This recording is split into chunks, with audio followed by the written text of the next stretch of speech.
Hey y'all, today we're doing something a little different. I took a classic comfort food and gave it a spicy twist. Jerk chicken pot pie is creamy, flaky, and full of flavor. All right, let's get into it. So this recipe is super flexible, so use what you've got. I started with some clean, boneless, skinless chicken thighs. This piece of meat is juicy, flavorful, and perfect for this kind of dish, but use what you have. I seasoned them with olive oil, jerk marinade, Tabitha Brown sunshine seasoning. If you know me, you know I use this on everything. And then I put a little seasoning salt. You don't need a lot. The marinade packs plenty of flavor.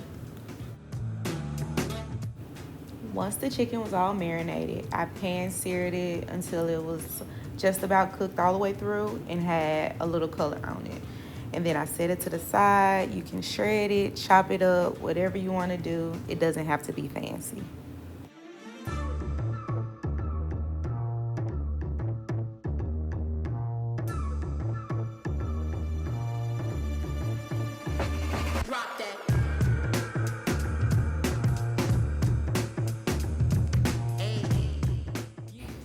All right, time for your roux. And you're gonna melt 2 tablespoons of butter and toss in 2 tablespoons of flour.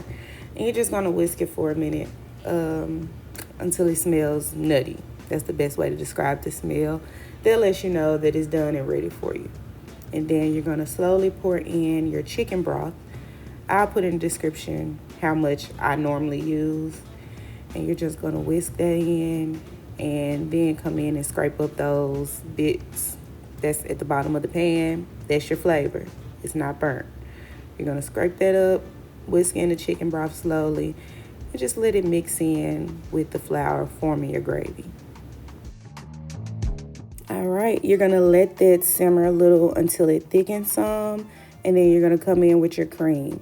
I like using canned coconut milk with this recipe because it really brings out the flavor, but you can use whatever milk or cream you have. Whole milk, heavy whipping cream, whatever you have. But if you do use the canned coconut milk, it can look a little separated at first. That's totally normal for it, but you'll just pour it in and slowly whisk it consistently while it'll simmer, and it'll smooth out into a creamy, delicious gravy. All right, next you saw I added in some chicken bouillon paste for the savory, filling taste that it's gonna give it. Then I'm sprinkling in some black pepper, garlic powder, and a little of the Tabitha Brown sunshine seasoning for the brightness and the flavor. Give it a good stir and taste and see what else you need to add. And then that's it. That's what really gives the filling a good pop, good taste. This is the crucial part right here. So make it count. Now for some color and texture, I'm adding frozen corn and peas and carrots. Keeping these in the freezer makes it super easy to throw together. I just stir them in and let them warm through. It'll add a sweet crunch to our filling. Finally, I stir in some extra jerk marinade for their signature Caribbean kick. Give it a quick mix, taste, and adjust it if you want it spicier. Then we fold in our chopped chicken and let it finish cooking in the sauce. Just let the mixture simmer a bit longer to thicken up. This way, the filling is creamy, rich, and ready to go into our pie crust. I'm using a pre-rolled pie crust to keep things easy and simple, but you can totally use frozen, homemade, or whatever crust you like. Just make sure it fits whatever dish you're using. You can act like you made it from scratch. I won't tell. That's your secret, okay? So you just pour in your filling and then lay your other layer on top. And then I just take my fingers around and seal the edges.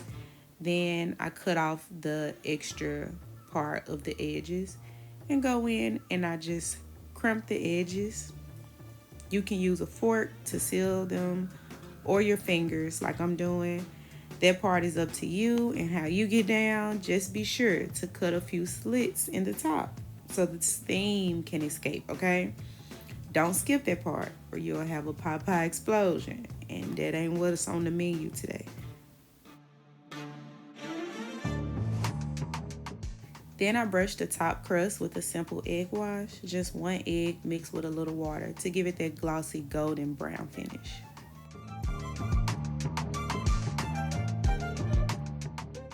this. I baked this at 375 degrees for about 20 minutes.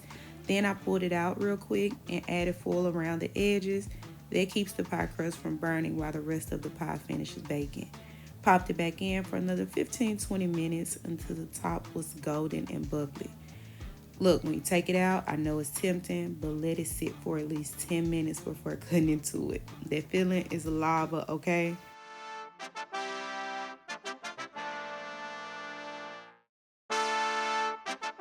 Y'all, this came out flaky, spicy, creamy, just everything. The jerk flavor with that buttery crust. I might have done something with this one. What y'all think? If you want more recipes like this or just want to see what I'm cooking for my family, hit that subscribe button and follow me on TikTok or Insta. I'm always cooking something over there. Bye.